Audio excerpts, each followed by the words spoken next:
Alright, the feeder master is back, guys. Pawn to e4. I'm here to take more persons out of their misery. Now, yeah, you guys probably like asking her like, hey, why hasn't Ryan been posted? Well, my birthday, passed on Monday. So I was like, out. But here I'm back, guys, and I'm here to again just beat people to sickness. You guys, I know that have time to actually let the information process in your brains. So everybody here is supposed to be an Italian expert. Like you put your bishop on c4, knight on f3, pawn on e4. Life is nice. We castle the king. We could start diving into some gambits later down. Also, what day and time would you guys think is best for streaming? Like, what should I do? I'm thinking about it. Not 100% like there, but this guy's playing the exact same thing the other guy played and died. So here, all I'm doing for white is simply getting my minor pieces out, place the pawn in the center, and now I'm getting my king safe. Now, let's see what my opponent is going to do. Already he's here thinking, and again, it's expected. The last person again played like some knight to e7, like he played like h6 and then like knight to e7. Again, he was indeed butchered. This person is a NM, like a national master, but nothing changes. Guess what? We still put our knight on d5. We're now hitting the knight on f6. And the reason why I'm doing this is, again, we're in the middle game. So I need to start putting pieces in my opponent's half of the board. He now takes the bishop. I'm now taking back with the... What did I just even take back with this?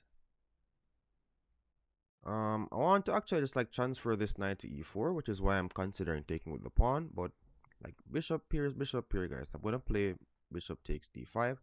And we have successfully won black's bishop here. So why is the bishop here important in chess? Now, whenever you have a open diagonal for like your bishops, especially like this where they're cutting the board in like some serious halves, it's gonna be very hard for your opponents to actually like find space to move. Remember, whenever you're controlling squares like in your opponent's half, they're they're basically gonna start feeling more restricted. So he plays no rook to b8. I hope this guy isn't planning to put like his knight on e7 as well. That would indeed be a shame to the title. So I don't know, play pawn to c3. This could actually be some person's favorites, where they actually start again, like put a pawn in the center or just getting this queenside expansion. Now pawn to c3 is again just controlling this d4 square. We don't want black to again cross our half of the board, but at the same time we want to invade their half. So right now we have two pieces currently putting pressure, and all I'm doing is just holding the pressure, guys. What I see a lot of persons do in chess is they would have all of this and then they start to trade their active pieces. Now, not all trades are good in chess. Remember that the trades have to be benefiting your position. So if I start giving up my pieces that are basically active, I'm giving up my advantage. So how can we even improve on our position? So right now we have two pieces in this half. I need to start looking to bring more. So my knight here, so in the opening I have developed my knight. In the middle game I need to start improving these pieces. I'm like, all right, how can I make another piece cross in this area of the board? This is how I came up with knight to h5. This could actually come to f5 in the future. What about my queen? What can I do with my queen to actually make it put pressure in my opponent's half? Moves like q to f3 come into mind. Again, just adding pressure. Now, I have told you guys before that you want basically like two openings, so like one like your main opening and one that you play on like the side, depending on how you're feeling. And you're gonna realize that a lot of patterns tend to repeat themselves. So if you're playing the Italian, this move knight to h4 is like commonly seen. He now goes g6. This is now the drawback principle. He's now loosening the knight on f6. I could play q to f3 and add some pressure. I could also play king to h1, threatening moves like pawn to f4, which is what I'm going for. So I'm going to play king to h1, and My next move is going to be f4, which is going to again put some serious pressure on that piece. Yeah, let's just go for it. So go here. If he goes 8-6, remember in chess we don't practice to react to what our opponent is doing. We always check a counter attack first. Now, for more lower rated viewers, knight takes g6 in that scenario might be a little bit hard to find, but nonetheless, it's just the mindset I want you guys to actually grasp. So, why am I looking to push pawn to f4? Now, remember again, in the middle game, all I'm doing is improving pieces. And remember, this is indeed a national master. This is a rapid format, but it happens at all levels. But once you catch the mindset, chess just again, you can basically like understand it a lot better. Like think of it as active versus passive pieces. Now, he's weakened his king side. Remember that bishops are also a very good defender of weak squares. If his bishop on b6 was on g7, this would have been a lot or a much more safer position for the black pieces. So whenever you're pushing pawns around your king and you don't have like like pieces protecting in those weak squares, you could be running a lot of risk. Now f4, this could also again, it's kind of like you're bringing in like your rook into the game.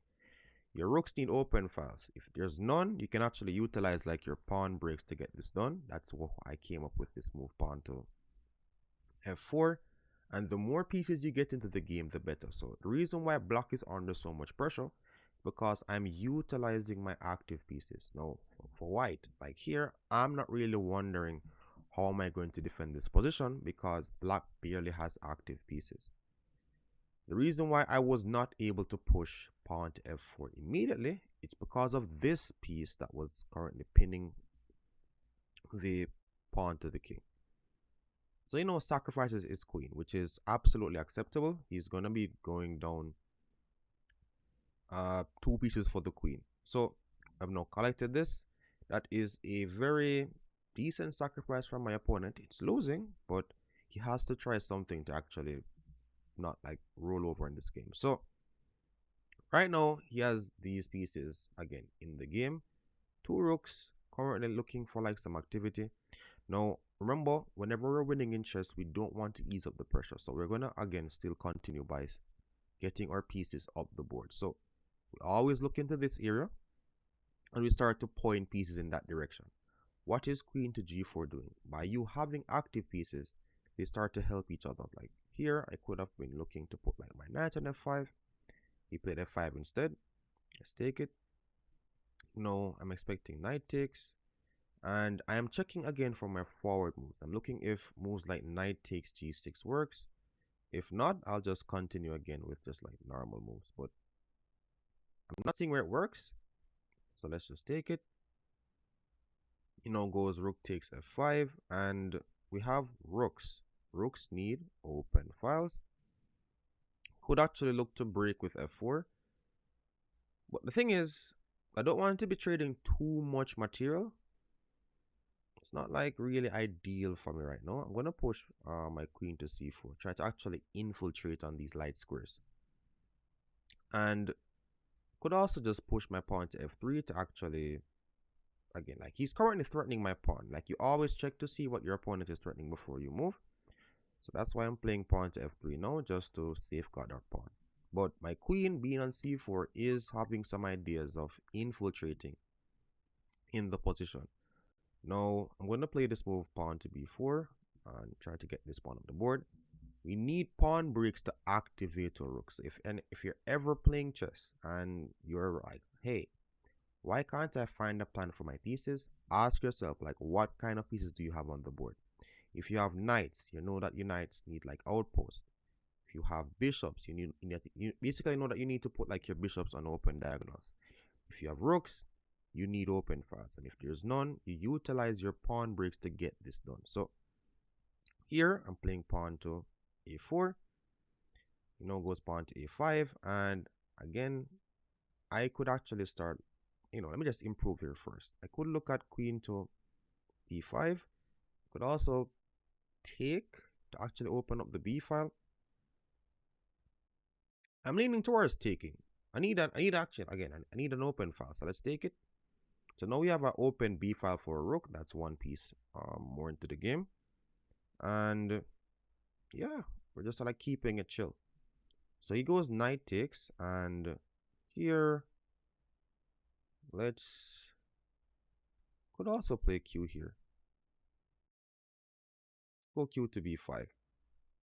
And remember, if he starts moving like his piece is backward, we could start again looking for more pawn breaks. You know, goes rook to F5. That is aimed at pushing E4, I'm assuming. Let's just get a rook into the game. No biggie. If he goes E4, I'm banking on queen check.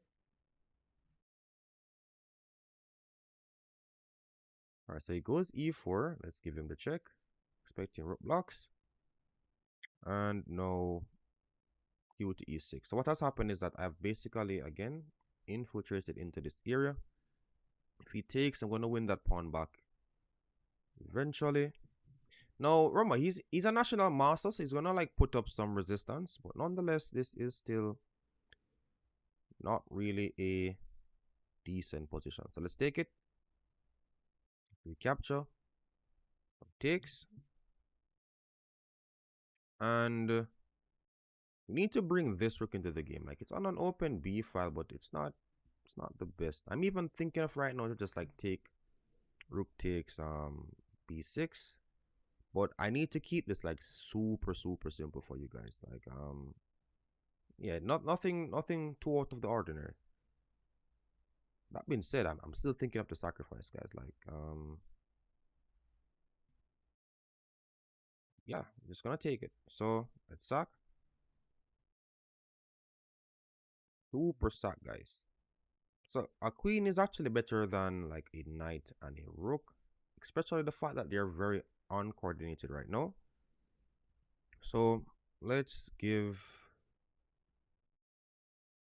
this. It's not protecting the d5 pawn, and he now goes rook f6. So what did we have in exchange for this rook sacrifice? Now I said this in my video there, where basically you did like positional sacrifices. Whenever you're sacrificing material, you want to ensure that your remaining pieces on the board are better than your opponent's remaining pieces. So that's what's happening right now. So my queen is showing absolute dominance over these two pieces, which is why it's okay for me to go for this. So with that, let's go check. Like he has to go rook blocks, and then I'm going to be giving him a check on e5. Now his knight, if I could actually play two moves and get my pawn to d5, that would be lovely. But unfortunately, we can't. So I'm going to just roll the pawn down the board just the same. We're officially in the endgame phase of chess. And in the endgame, you want to actually prioritize, like again, pushing your pass pawns down the board, getting your pieces, like keeping them active, all of the good stuff. So let me move my pawn to d4. I'm expecting knight to c6. And I'm thinking of just settling with queen to e6. Like, you don't want to be playing passive in chess. Never. Like, activity is the law, guys. So look, I'm not looking to get my pieces backward. I'm looking forward up the board. And I'm getting my pass pawns down. Like, the more pieces you have participating, the better. Right now, I don't have any pieces, so I have to be utilizing my pawns. So let's go. Let's go now pawn to d5, just getting the pass pawn again down the board. Now at this level, persons practice counter-attacking a lot, so rook to e7 might be a try. It's not really gonna change much. Could move my queen and like allow some checks, but nonetheless everything is like under control. So we have d5, and we're seeing how my opponent is planning to respond. I could even take another pawn if he gives me the chance, but this is what happens because again of the sacrifice I made earlier. So you see this?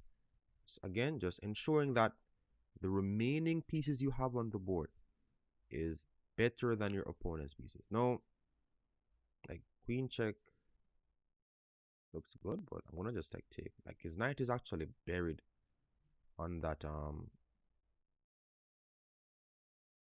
Could also push the pawn, but this knight is buried on the back rank, so there's no hard work required. So I'm expecting now knight to here. Nope, he is allowing a check. I'm gonna have to speed up a bit. I mean, like, it's 2 minutes. It's not really much in terms of like areas in which you could go wrong. Let me just go queen f4. Remember, we're keeping it active. We also like to actually look to attack weak pawns when possible. So let's give him this check. I'm gonna now utilize this to push my pawn to c5 if he goes backward, and he did go backward. So let's push c5. I am now restricting squares for my opponent's pieces, from my opponent's pieces, and we're still looking to infiltrate into these squares if possible. So his pawns are weak, his pieces not that active. White has everything under control. So he now goes knight to g5, and this we're realizing that we have a pin currently, so we're going to capitalize. But oh wait, right now he has this, so I still have to be careful. Still have to be careful, guys. No, he's attacking the h5 pawn as well, but I mean, it's not like a big deal. So let's go here. If he takes, it's gonna like crash through with this.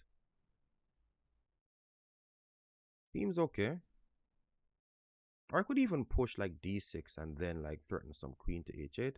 So he goes knight back to f7. Just I want you guys again just like catch the mindset. All I'm looking at is activity. Like I'm looking forward. I'm not looking to like get passive and defend. I am just saying, all right, I have a queen, I have these 2 pawns. Forward play. Let's go queen check.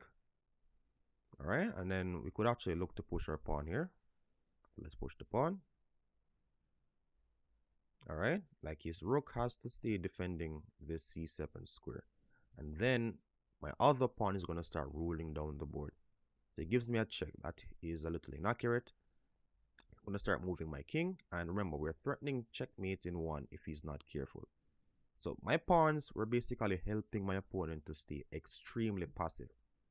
This is an NM. All right, he has now blundered checkmate in one, and that is indeed checkmate. So thanks again for watching, guys. Subscribe for more videos like this, and see you again another time.